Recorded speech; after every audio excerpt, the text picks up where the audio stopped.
Hello again, everybody. I'm Roger Hoover. Glad to welcome you back to the Crimson Tide Sports Network, and it's time to look at this week's opponent for Alabama football with the other booth, and it's brought to you by U.S. Wellness Meats. You can eat like a champion with U.S. Wellness Meats. They're grass-fed and pasture-raised at U.S.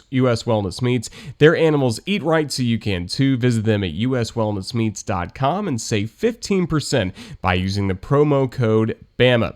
Well, the Crimson Tide this week get to welcome in the Mississippi State Bulldogs to Bryant-Denny Stadium. And joining us now is the voice of Mississippi State, Neil Price, who joins us from Starkville. And Neil, it's great to see you. How's everything going with Mississippi State? Well, good. After an open date, it's good to have football again. And again, like I've told people all year long, it's good to have football, period. So excited about Saturday. Excited to see if this team can make some improvement and try to do it against one of the best teams in the country.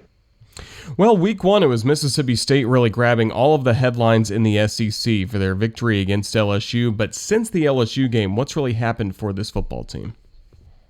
Well, I think, a lot of it has been growing pains. And game one at LSU probably went far better than anyone could have imagined, if we're all being totally honest about it. And, they put up 650 yards or thereabouts of total offense in that game, and they haven't really come close to anything like that since. Not that that should be an expectation week in and week out, but a lot of the problems, I think, are just with consistency, Roger.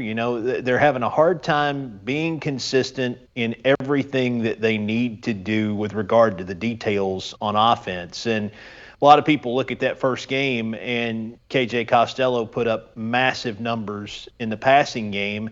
And a lot of that was due to the fact that LSU kept trying to play press coverage. They kept trying to play man-to-man.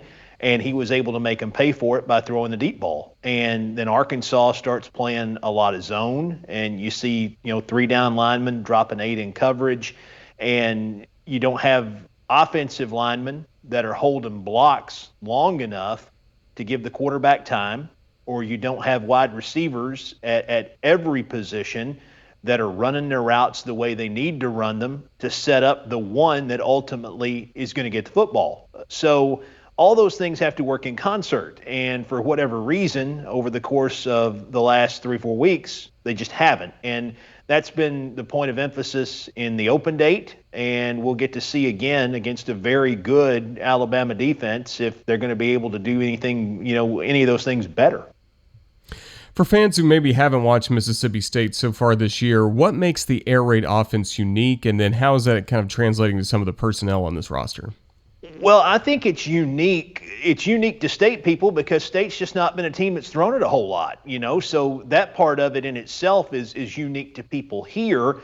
I think with regard to the air raid, this version of it is unique because it is the pure air raid. It's not the version of the air raid that has been tweaked or modified by Coach X, Y, or Z over the course of the last 25 years. So those are the two things that immediately come to mind, and I'm not sure that we've actually seen it here yet either halfway through this season because of all the things we talked about earlier. I just think that the details haven't been there to where Mike Leach needs to see them in order for us to really get an idea of what it's going to be. So to say it's a work in progress, that might be the best way to describe the air raid here as it exists right now.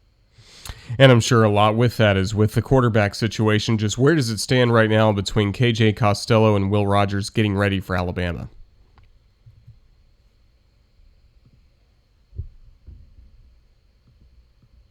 Where State has 2 quarterbacks that are very similar in a lot of ways, good, bad, or indifferent. And it's really been hard to get separation at that position because of it. Will didn't play the first 2 weeks and then got in the game at Kentucky and moved the ball down the field, had a couple of turnovers, but for his first college snaps, I thought he performed admirably, and then was better in the second half playing against an A&M team that is going to be really good and playing against a lot of first-team guys on defense in the second half of that game. So he got some confidence from that. The week off for KJ could be good because he's had some time to go back and look at tape, maybe work with Mike on some things to see where the mistakes are coming from.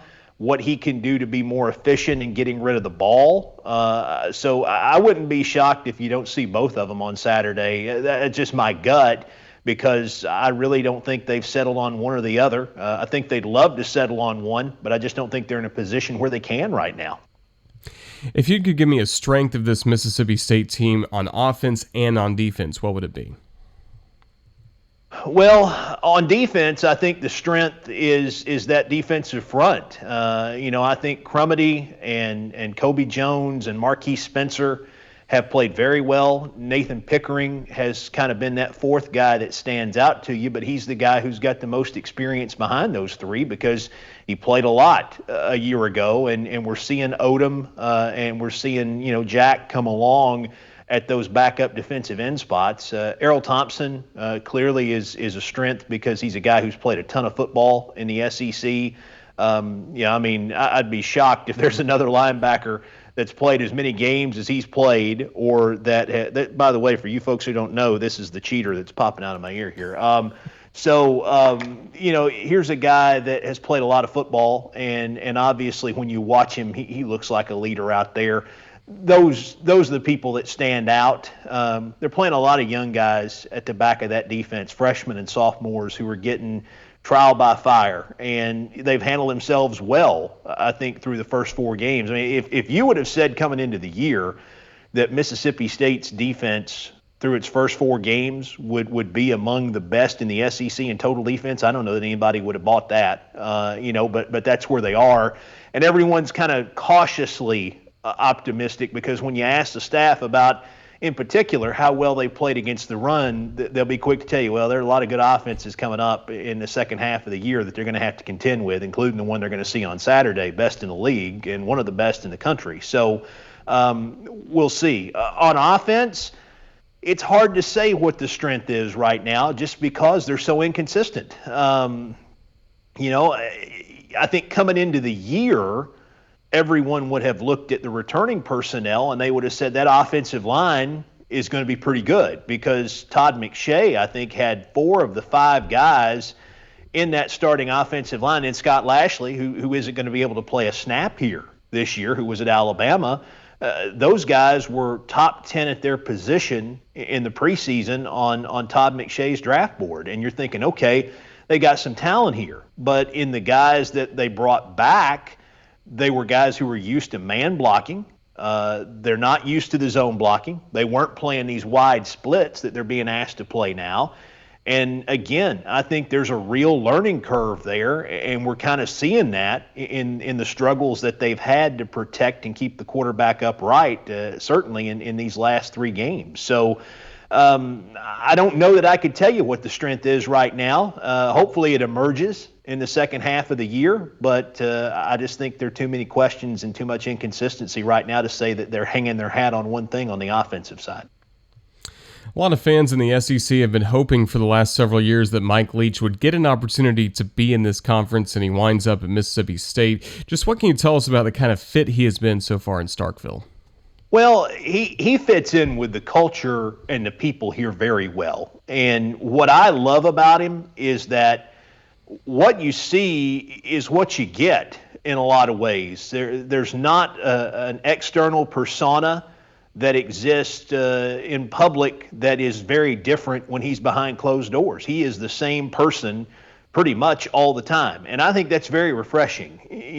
We live in a time where there is a lot of emphasis placed on your personal brand. And I'm not a big personal brand guy.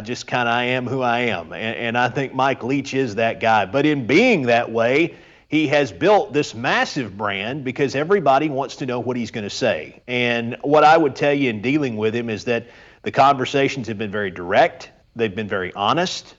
He's not trying to mislead or put sunshine and rainbows on something maybe that just doesn't have a need for that right now. And, if you watch the press conferences, I think that you see that. So he is a guy that when he gets his system going, when he gets all the things that he needs to see from those guys on the offensive side, I think that, it's going to work here. because it's worked at places too that were similar, I think, in some respects. I mean, when you're thinking about big time college football, I don't know that Lubbock, Texas, and Pullman, Washington are the places that come to mind. And Starkville is not it's not different in some respects to those places in that it is kind of remote. It's a place where they've got work ethic, blue collar people, but they've not had a ton of success. And here's this guy who is a builder, if you look at his career, that has had success everywhere he's been. So we're hopeful that if everybody can just be patient and that guys can continue to buy in and learn and do the things he wants them to do, that kind of success can be replicated here over time. And finally, outside of a win or a loss, really just taking that away from the equation on Saturday, what do State fans want to see the most from this Bulldogs team against Alabama? What can make them feel good about the second half? Improvement. I think that's it. Just show improvement. And again, it's a tall task when you look at what Alabama has done. And here's a team that's the only one left in a year where the SEC is playing a 10-game schedule that hasn't lost a game. Okay, so they've earned everything that they're getting with regard to national attention right now and headlines and everything else. I think if you're Mississippi State, it's got to be an attitude of let's go and let's try to put together our best game and measure ourselves against one of the best in the country. And if that's good enough on Saturday, great. But if it's not, at least the fan base can say, hey, okay, they protected better against a quality defense.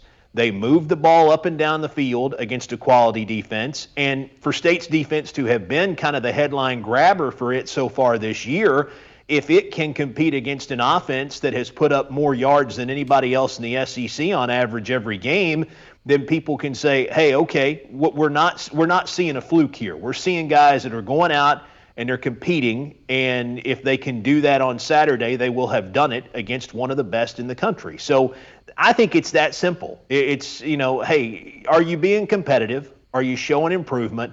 Are you taking steps forward? No one expected this thing to be an 8 or 9 win year this season, even against a schedule that wouldn't have been made up of all SEC teams. So now just show that you're making progress. And if you do that, people here will appreciate it. Well, Neil, you do a great job as the voice of the Mississippi State Bulldogs. Just thank you so much for your time and a really good scouting report on this Mississippi State team, and all the best in your travels to Tuscaloosa this weekend. Thank you again for joining us. I do everything pretty good except keeping that IFB in my ear. If I could figure I have the that same one problem out, on Tide TV this week. Thank goodness we don't have to do this on radio, right? And I look a lot better on the radio, too, for those of you who are curious. But I always enjoy it, Roger. Thank you. We'll look forward to seeing you guys on Saturday. All right. Thanks to Neil Price of Mississippi State, and thanks all of you for watching and listening on the Crimson Tide Sports Network.